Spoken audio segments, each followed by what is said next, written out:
Namaskaram. In the story of Sarasvati Civilization, we have seen so far 5 topics: Samudra Manthanam, Geography and Polity, Trade, Wealth of Nations, and Technology. Now let's take a pause and look at the Simhavalokanam perspective view of what all these topics mean to the economy, which is fundamental to the lives of the people, the Bharatam Janam, and the civilization. Economy. Let us take a look at again the locus of the activities of the Rigvedic times. The Rigveda refers to a region called the Sapta Sindavaha, 7 rivers. Look at the beautiful map made by University of Chicago Schwarzberg Atlas, which shows the Pakta region, the Himalayas, the Kambojas, the Sanjayas, the Kekayas, then the regions of Vinashana, Kurukshetra, the great rivers Sarasvati, Sindhu, and the Panchanad of Sutudri, Vipasha, Purushni, Ashikni, Vitasta, constituting the 7 rivers. All of them were navigable rivers, which meant a lot for the economy. A number of Janapadas started evolving. Guilds evolved into Janapadas. Janapadas were not restricted to the Saptasindhava region. They existed all over the land, the subcontinent of ancient India, right up to Sri Lanka in the south, and Uttarakuru, Kashmir, Gandhara in the north.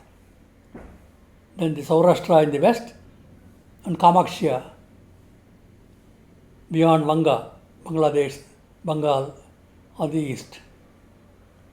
And the coastline is a 8,000 kilometer long coastline, Arabian Sea, Bay of Bengal, constituting the Indian Ocean.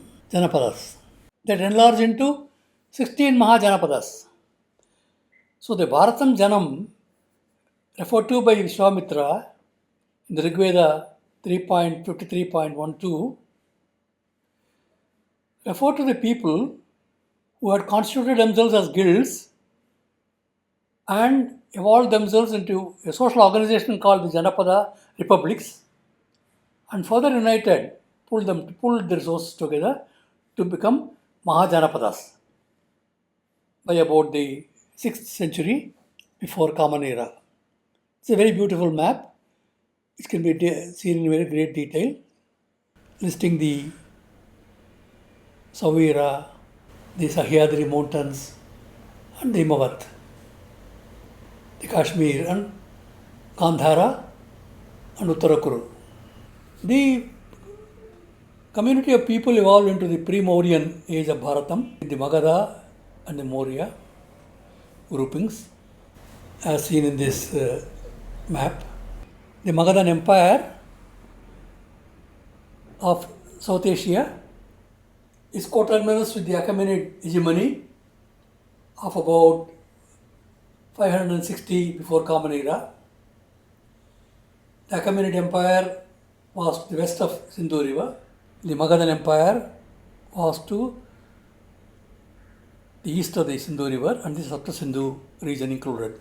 Now we will take a look at an extraordinary metaphor of Ganda Bherunda, which in course of time signified the authority of the state, rulership, and exercise of power.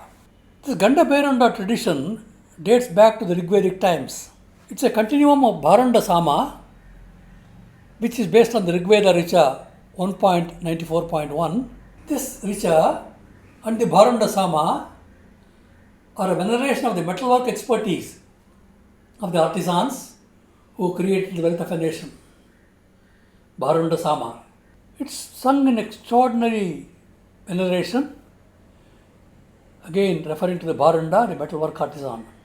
I will read out the Richa इमं स्तोममर्हते जातवेदसे रथमिव महेम मनीषया भद्राहिनः प्रमतिरस्य संत्यज्ञे सख्ये मा रिषामा वयं तव. To him who is worthy of praise and all-knowing, we construct with our minds this hymn, this mantra, as a workman makes a car, a chariot. Happy is our understanding when engaged in his adoration. Let us not suffer injury. Agni, Jatavedase, through your friendship, may we not be injured. Or do you preserve us? So Agni is the Yagna Sarathi, Bharanda is the metalwork artisan who is the creator of the wealth through the process of Yagna. And this is rendered in the Bharanda Sama. So the Ganda Berunda again is a tradition, is a continuum of the Rigvedic tradition. Jatavedas is Agni and the Bharanda is a wheelwright, chariot maker, artisan. Agni is the charioteer. Kutsa Angirasa is the Yagna Sarathi, who is the Rishi of the Rigvedic Richa. So Bharanda Samaganam and Yagna Sarathi Gana of the Samaveda are both related to this Richa, 1.94.1. One as a chariot maker, artisan, second as a charioteer, Yagna Sarathi. This metaphor of the Agni of the Ganda Bherunda gets enshrined in a temple in a place called Belagavi. Today it's called Belgaum. It's Valli Grama. And Valli, as we know, is a consort of Skanda, who was the Senapati of the Ganas of Shiva.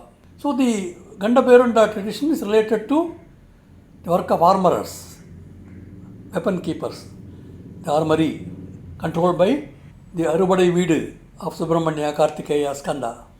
The picture in Belagavi temple shows a two-headed eagle, Siena, which is mentioned in the Rigveda as Gayatri Sena.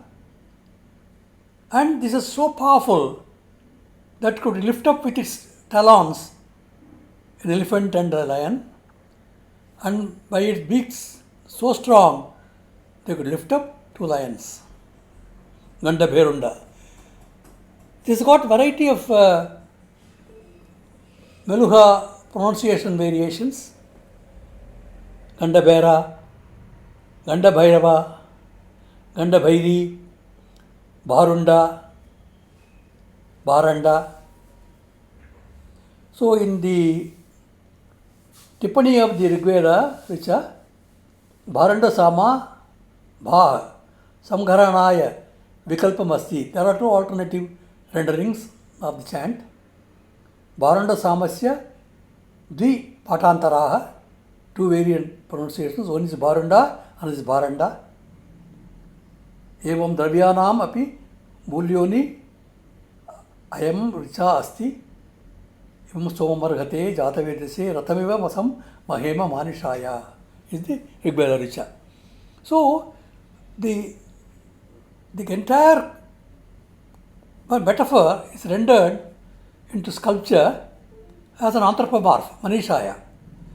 So there in Belagavi temple, these two double-eagled heads become the head of the standing person, the Bherunda, Ganda Bherunda.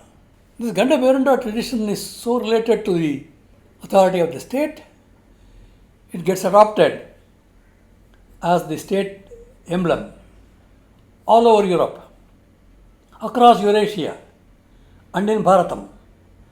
The double-headed eagle becomes a symbol of polity and the strength of the economy. From Steel Age, we had dawned, coterminous with the Bronze Age revolution, Iron Age has dawned. Steel Age has dawned, thanks to the Meluhha artisans among the Bharatam Janam. The Ganda Bherunda is a Vaisara Belgavi temple, close to an iron pillar, and this emblem is adopted by the Vadiyar dynasty of Mysuru. It's enshrined in a gold coin of the gold Varaha of Achyutaraya in the 16th century. In Tanjavur Brihadishwara temple, a painting is shown of this Gandaberunda. In Albania, Castioti family adopt this emblem. Russian imperial eagle in St. Petersburg is an adoption of this emblem. The seal of Ivan III of Russia of the 15th century as the symbol. The coat of arms of Ivan the Terrible of the 16th century uses the Gandaberunda. So across the entire dominion of the interacting areas of Sarasvati Sindhu civilization and the ancient Far East and north of ancient Far East, the Eurasian region, this Gandaberunda metaphor became the dominant signifier of state authority, sovereignty and polity. On a magnificent shaft-hole axe, this Gandaberunda anthropomorph, a human being with the two heads of the double-headed eagle, is shown together with other hieroglyphs of the Indus script. One is a Varaha, another is a winged tiger with gold plating. This is dated to 3rd millennium before Common Era, this artifact, and said to be from the Bactria Margiana archaeological complex. Silver gold foil. The artifact is a Silver document, approximately 10.8 centimeter wide, 15 centimeters height, with a weight of 581 grams. This is now kept in the Met Museum in New York. The hieroglyphs are Pasara animals, Rebus Pasra smithy forge, Badia a castrated boar, a hog, Rebus Badi a caste who work both in iron and wood, referred to as Badiga artificers in Karnataka. Winged tiger is Krostr, Kolhu, Kola, tiger, Rebus, Kol, working in iron. The wings are Kamba, Rebus, Kamata, mint, coil. So the artisans who are a guild constitute themselves into a guild mint to prepare artifacts which can be traded across nations. So the double-headed eagle anthropomorph signifies a powerful hero representing two birds and with feathers of Siena, Sheni, which also signifies a thunderbolt and a falcon. It's a Vajra, thunderbolt. Asani, Bajasani, thunderbolt. Rigveda. Asani signifies thunderbolt, lightning, Pali. Asani, thunderbolt. They are rowed in pairs, Dula pair, Rebus Dul, metal casting. Thus together, it is a reverse representation of Asani Ahangar, blacksmith in Pashto, Ahangar, blacksmith in Kashmiri. So this is a signifier of a metal worker par excellence who was able to produce weapons which were of great value for the civilization advances in Eurasia. Where does this tradition come from? The idea of creating multiple heads together, combining bodies together, creating composite animals. This is traceable to the Indus script tradition. Here on these images you see a variety of compositions. The Varaha composition in Khajuraho, the Makara composition in Cambodia, the Narasimha composition, the Kurmavatara composition, the Matsya composition, and the Dashavatara representation in Devgar, Anantasayana. The tradition dates back to the Indus Sarasvati Sindhu civilization and the script, where here, for example, Catherine Zarige shows a composite animal composed of an elephant, a buffalo horn, and a tiger. So this composite animal finds expression in both cultural forms and also on a seal of Mohenjo-daro. So the Dasavatara are sacred divine metaphors. The Meluhha Rebus readings of these metaphors signify ancient seafaring merchants and artificers of Sarasvati Sindhu civilization creating wealth of a nation. We will go through the hieroglyphs one by one. Gandaberunda, double eagle, Karaba, Saraba, camel, elephant, lion. Continuum of the Dasavatara metaphors. Karaba is a camel. Rebus, Karba means iron. Iba is elephant. Rebus, it means iron. Simha is lion. Rebus, Singachonam, a kind of superior gold. The Indus script tradition of creating composite animals dates to the Sarasvati Sindhu civilization of approximately 3rd millennium BCE, which started the writing system of the Indus script. In fact, the earliest writing system is dated in a potsherd is dated to 3300 BCE, 4th millennium. Makara is an Indus script hieroglyph. The Makara composite animal of crocodile, elephant. Rebus reading, Makara, bellows blower, Damaka, blacksmith. A similar composition is in a Yali or Vyala, who is a trader, a seafaring merchant of the Fada metals manufactory, Patada, signified by the cobra hood as a tail. Cobra hood is Fada. Rebus, Fada means metals manufactory.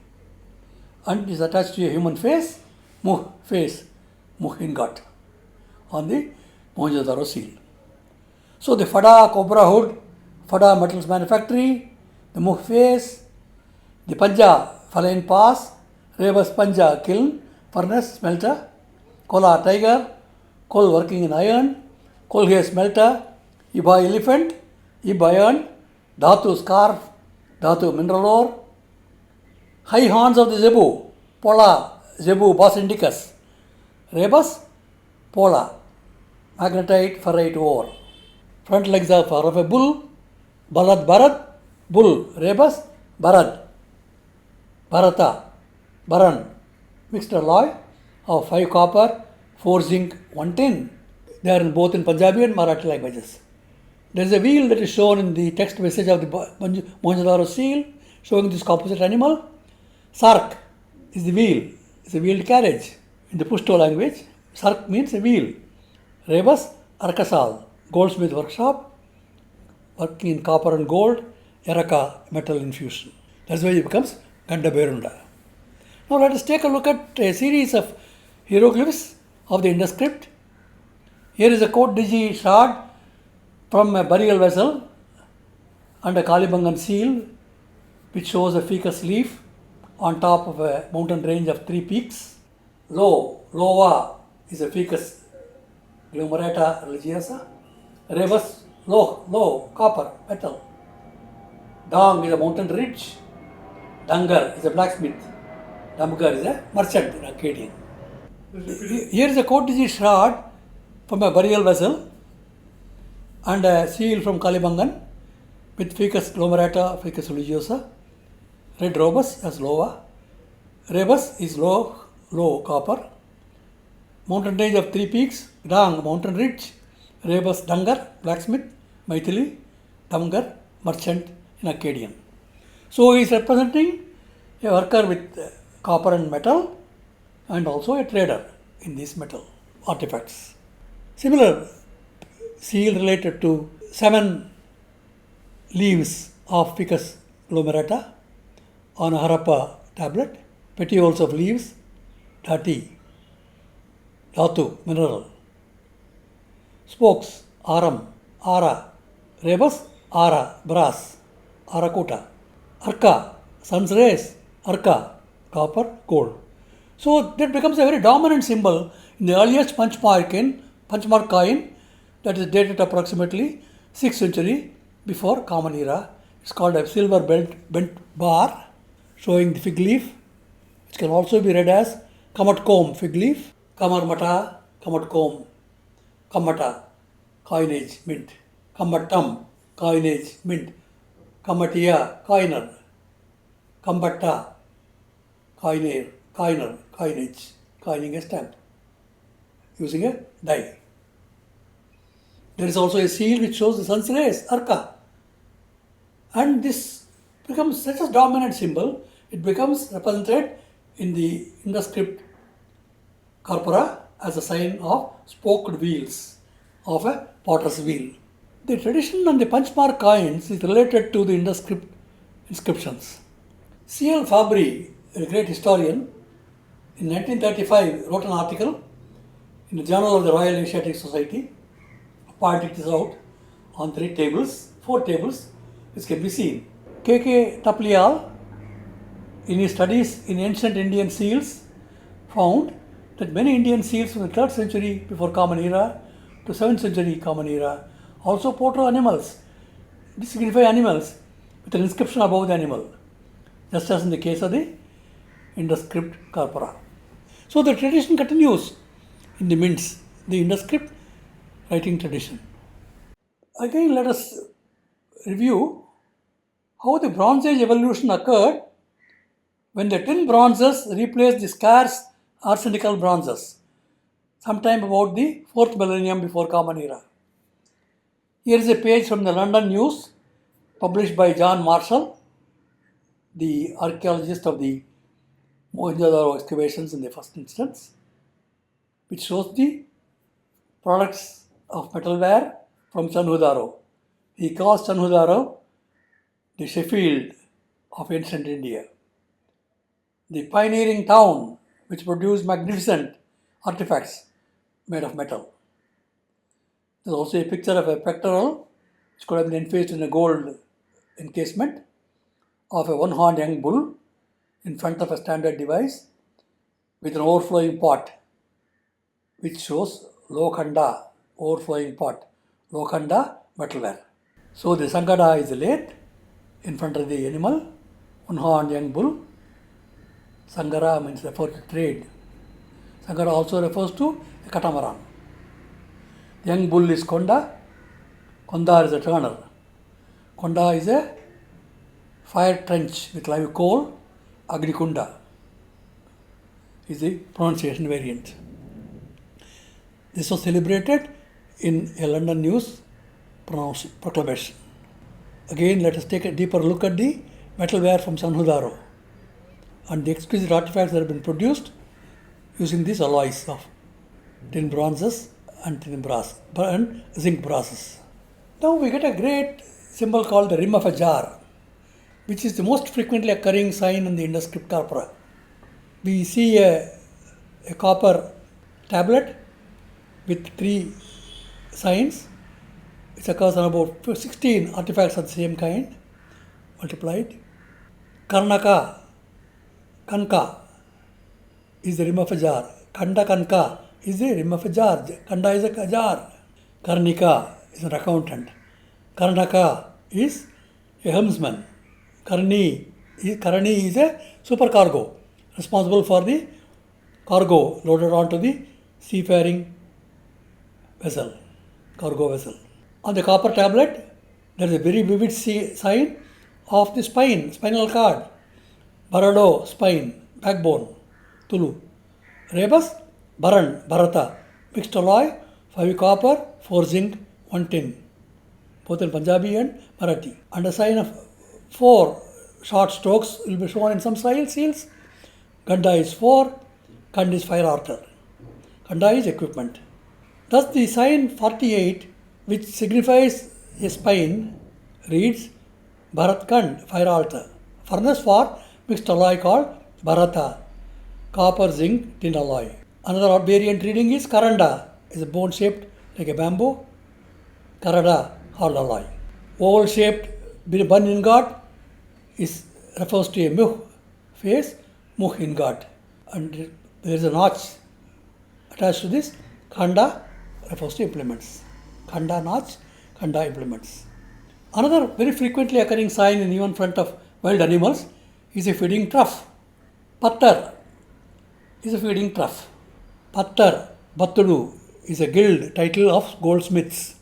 In some variant representations, this feeding trough is shown with stripes, pattai, painted stripes. Patte, spotted. Pattadi, dappled cow. Patte, stripe. Pattal, wooden bucket. Patra, drinking vessel. Patroto, wooden trough. Variety of readings, even by measuring metal. Pat, prastha, a grain measure. The rebus representation is Patan, maritime town, port. Patra, a village, a hamlet. Pallapatta, villages and hamlets. Patan, ferry landing place. Patani, Patanam, ferryman, one who lives near a ferry. Patani, ferryman. So the association with the seafaring and maritime nature of the civilization for the ancient maritime trade engaged by these seafaring merchants is categorically represented by this guild of Pattar goldsmith guild operating across the ancient Far East and the ancient Near East. Here are two signifiers of a composite animal. The proto, the head of the young bull is attached to an octopus. Vela is an octopus in Landa language. Is here Vela, Velala, or is it a Vela enclosure, Vetaka surrounding, Vetu encircling, Veta, Veda enclosure, a courtyard. So here is a turner working with ornament gold, living in a fortified enclosure, a courtyard, and working together in the guild. Possibly the circular platforms that are seen in Harappa in a supermarket formation, an industrial belt formation, may refer to this type of enclosure of Vela. So the seal and the copper plate showing this composite animal seem to represent a courtyard fortification where this guild was operating.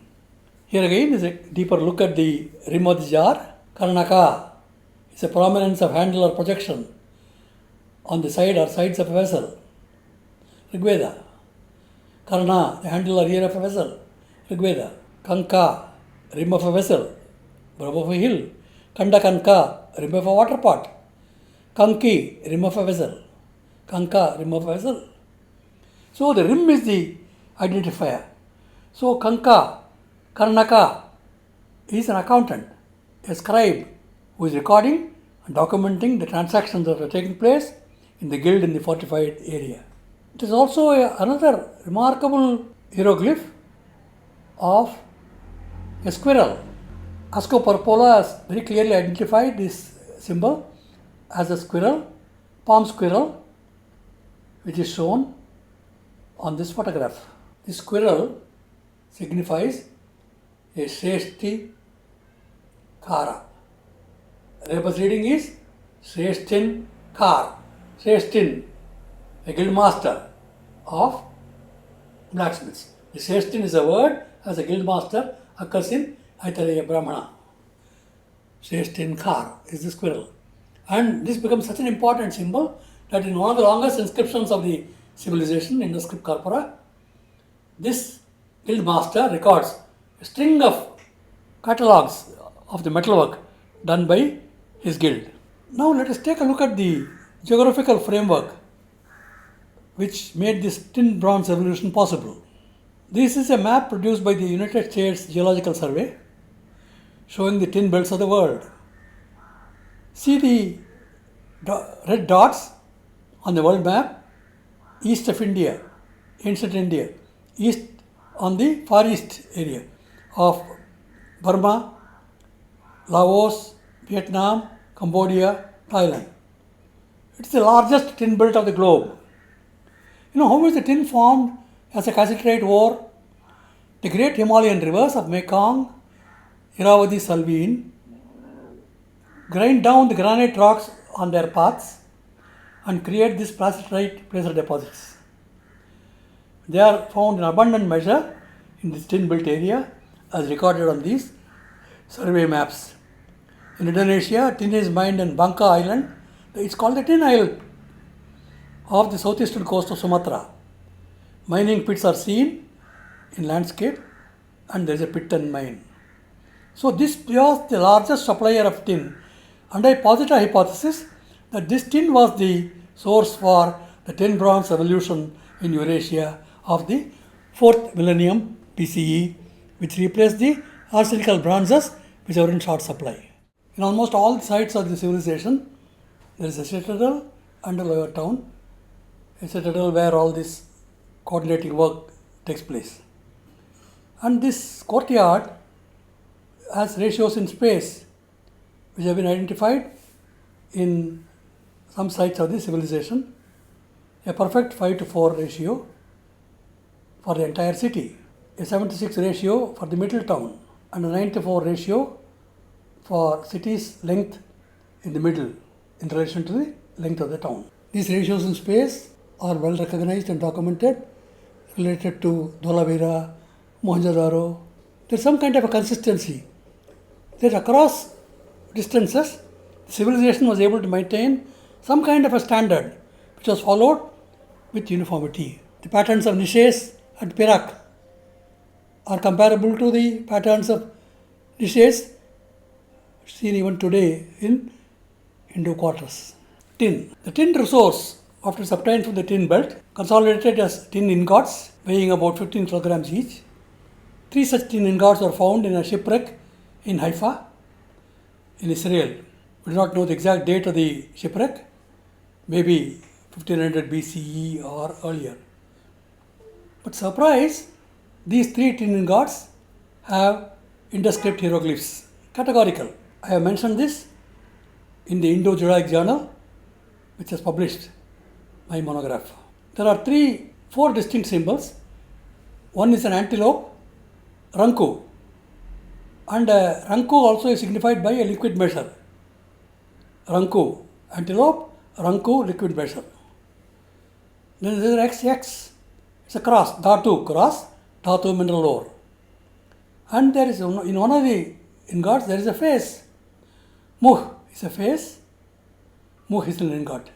So the 3 signs together read ranku, dhatu, muha. Ranku, tin, dhatu, mineral, muha, ingot. Ranku, dhatu, muha, tin, mineral, ingot.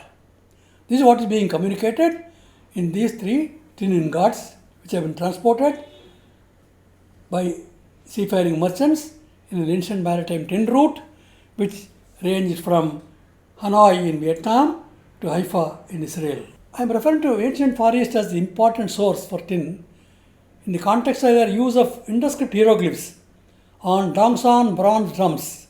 The map shows the find spots of about 200 such drums, and one drum on the left, a drawing, shows a Karain bronze drum, which shows the hieroglyphs of a frog, peacocks, elephants, trees.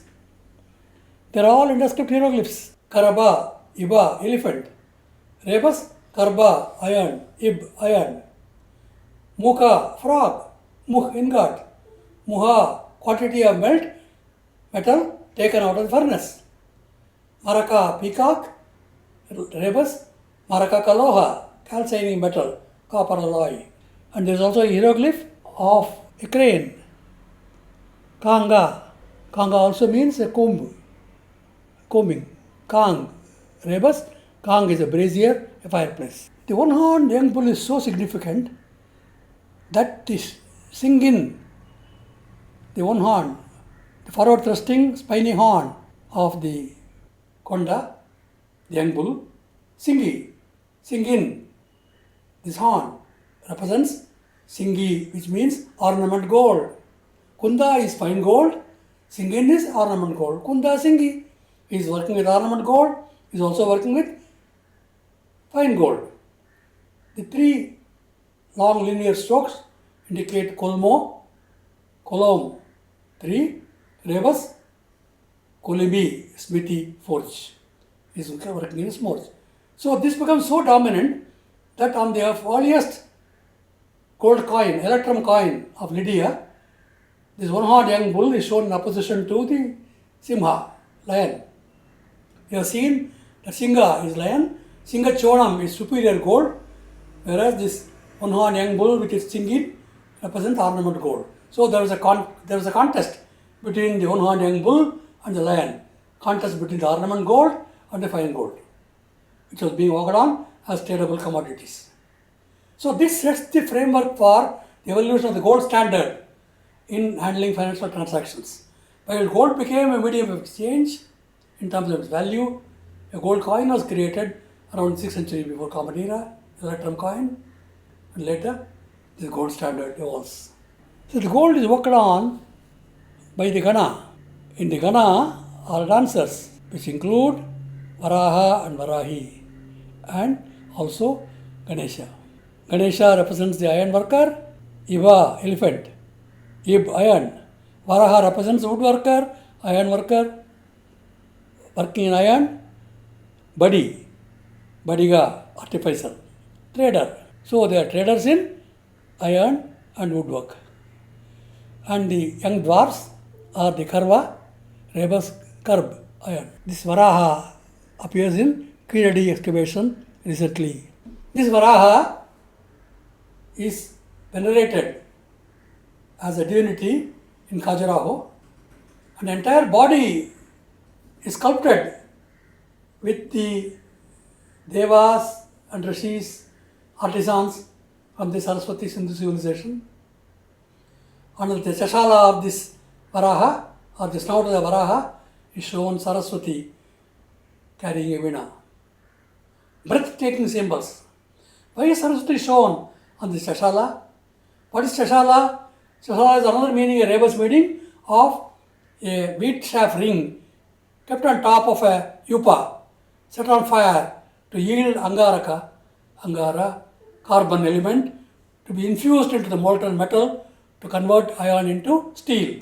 Revolution. A steel age has begun. That is the knowledge system signified by the presence of Saraswati on the chashala of the Varaha. Badha, bore. Badi, bore. Light, luster. Varaha, Katti Varahan, gold coin. It also signifies an array of troops in the form of a boar. A guild, signifying a guild of merchants. So the details of the breathtaking sculptural friezes and Indus hieroglyphs are rebus, Meluhha continuum, demonstrated in the Varaha Khajuraho, Chitragupta secret picture writing temple. Chitragupta means secret picture writing. Meluhha writing, Indus writing is secret picture writing. It is referred to as Mlechata Vikalpa by Vatsyayana. Meluhha, of course, is mentioned in Bharata's Natya Shastra. It occurs in Manu. Saraswati is seated with Veena on the snout. Manu is on the first rescue boat. Then the Devi is above the fish fin. Chashala is the snout of the boar, bead shaft rebus, a chakra and yupa pillar to infuse carbon into molten metal to transform iron into steel. Fish is the Matsya Avatara of Paramatman. Aya Kambata, fish fin. Bada, boar. Badi, boar. Light, luster, fire. Varaha, the Khajuraho. Katti Varahan, gold coin. Varaha, a boar. Badi, a boar. It also signifies an array of troops of a caravan of seafaring merchants. So the details of the breathtaking sculptural friezes and inscripted hieroglyphs are rebus, Meluhha continuum, demonstrated in the Varaha Khajuraho. Chitragupta temple. Chitragupta means secret picture writing. It is Mlechata Vikalpa, according to Vatsyayana, a writing in pictures. An alternative representation of the Meluhha speech. Mlechata Vikalpa.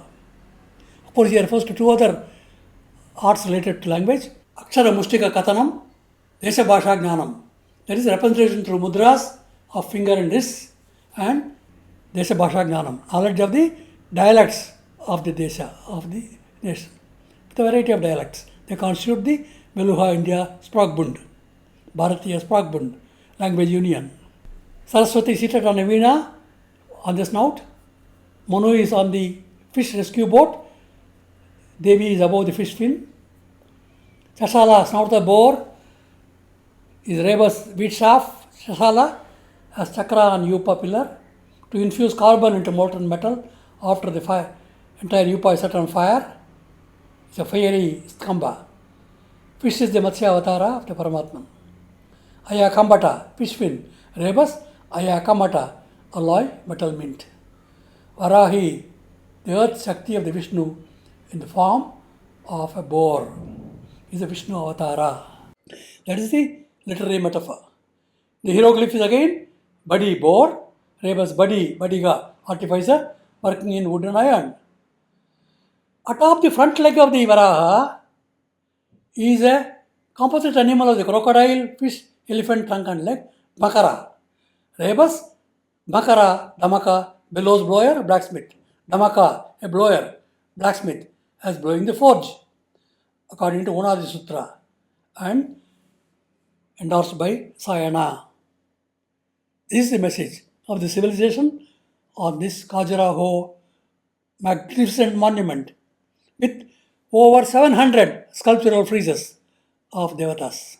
The feet of the Devi, the Balipitam, where the offerings are made to the divinity.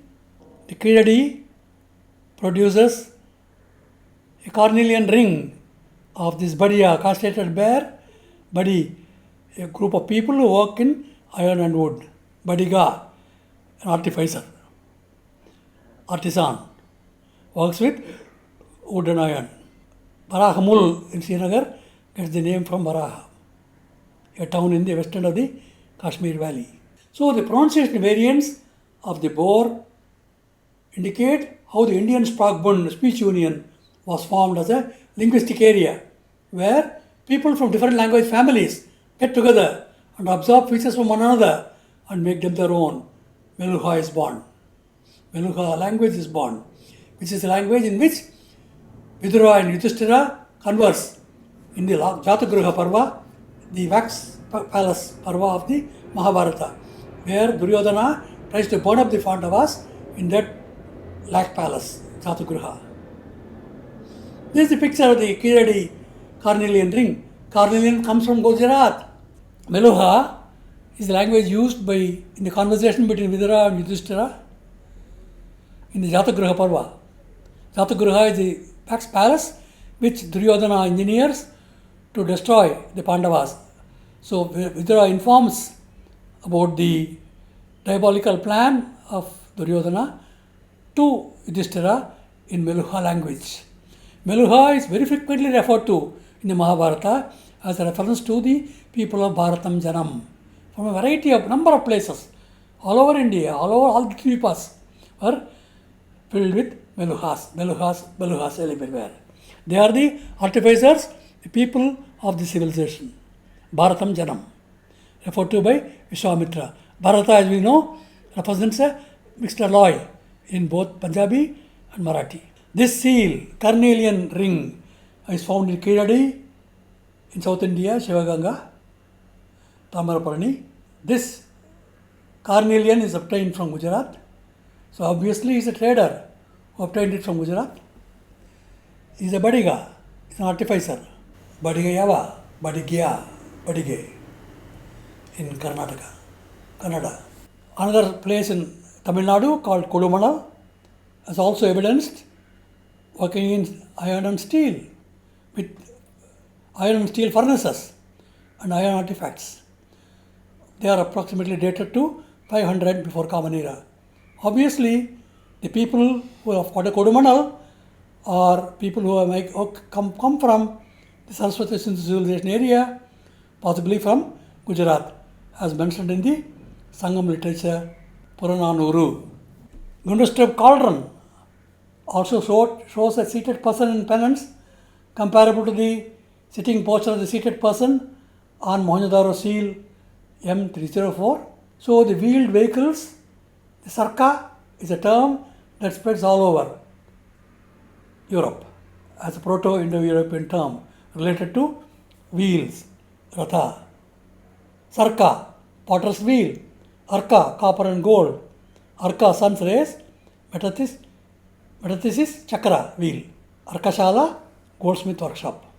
So this is the spoked wheel to signify the Meluhha word Arkashala. There is a stoneware bangle, identifies the professional competence of artisans with the two bangles joined together. Kara, bangles, plural, followed by the Karnika sign. So he is a scribe, he is a supercargo, helmsman, blacksmith. Kara, bangles, car, blacksmith. This ring is shown on a pillar of boatman together with Cernunnos, and the person shown there is flanked by a horned person with the two torques or rings. The message is ancient seafaring metal workers. The pillar provides the only undisputed instance of the divine name Cernunnos. I submit this is Cernunnos, Karnika, Karnaka, helmsman, supercargo. Karna, here the handle vessel. Karnadhara, helmsman. Karnahara, helmsman in Prakrit. Kanahar, helmsman, fisherman in Hindi. Karna, here, Karna is the rim of a vessel. That is shown on the bangle, which is shown as a torque on the boatman's pillar. Surprise! We have Shivalingas found in Harappa, 7 of them. We have a Shivalinga terracotta image in Kalibangan. We have a Shivalinga in a worshipful state together with a base showing the trefoils shown on the shawl of the priest, the trefoils. 2 decorated bases and a lingam. In 1940, archaeologist M.S. Vars discovered 3 Shivalinga at Harappa. This is more than 5,000 years old. This is the Yupa, Astasri Yupa. We have the Shankha, evidenced by the archaeological finds. We have the Shankha as a conch. Shankha is from Tribunal Pyram, which is a signature tune of the Indian coast, lying from Dwaraka, Kambat to Setu, Bandha, Rameswaram in South India near Sri Lanka and India. We have the beautiful representations of the Mother Goddess with 2 Deepastambhas on her flanks and a fan-like headdress adorned with jewelry. We have the example of a composition of Vinayaka by Shingala. It's now in Afghanistan, the temple. The head of an elephant is ligated to a body, and he wears a vest showing a tiger cub and the feline claws of a tiger, signifying that he is a Kola, iron worker. Kola, tiger, iron worker. Panja, feline pass. Panja, furnace, kiln. So the feline representation becomes the Kirtimukha of Kashi Vishweswara temple at Lakkundi in Gadag. This Kirtimukha is seen in a number of other temples also. It's a tiger figurine in a fierce representation. Kola, tiger. Kol, working at iron. Kollan, ironsmith. We have them producing long cornelian beads of agate and other semi-precious stones made into necklaces together with gold and silver or cotton threads. We have seen the examples of metalwork of the tin bronze revolution, the metal products, the copper tablets of Harappa, over 200 of them also inscribed are documentations of their competence as in creating metalwork catalogs. Here is a dancer, the dancing girl, which becomes a symbol of the civilization, a hieroglyph on a potsherd. Mettu is a dance step. Med is iron. She holds a dipti. Batti is a furnace. So she is holding a deepam, which signifies that she is related to the iron working guild. Mettu, step. There is also a second dancing girl who also holds on her right hand a deepam. Batti, deepam. Batti, wick of a lamp. Batti, furnace.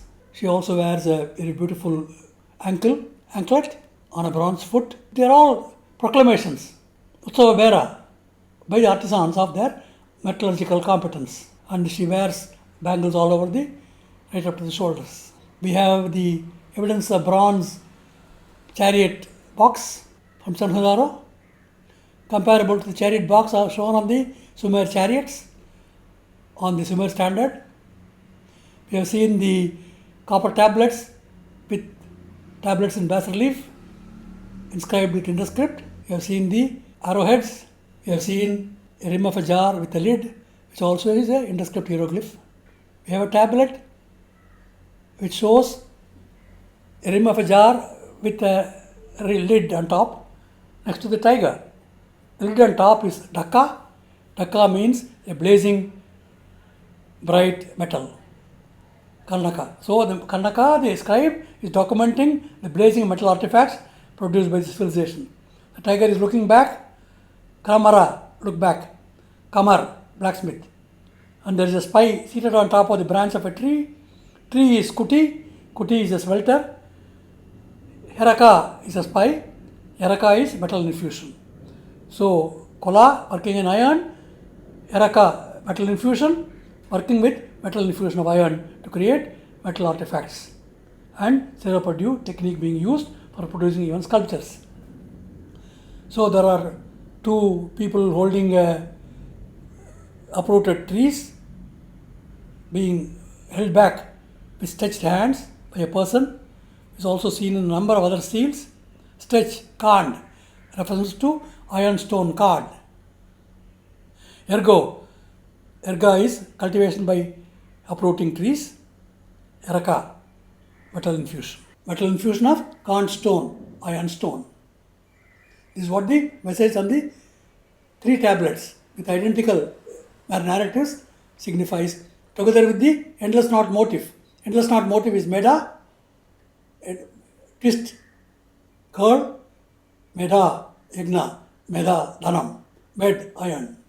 So we have seen the copper plate with raised script.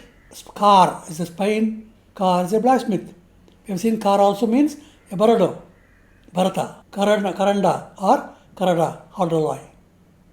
3 readings possibly. So it is a very important 3 sign symbols because it occurs the most frequently in the Indus script corpora of 9000 seals.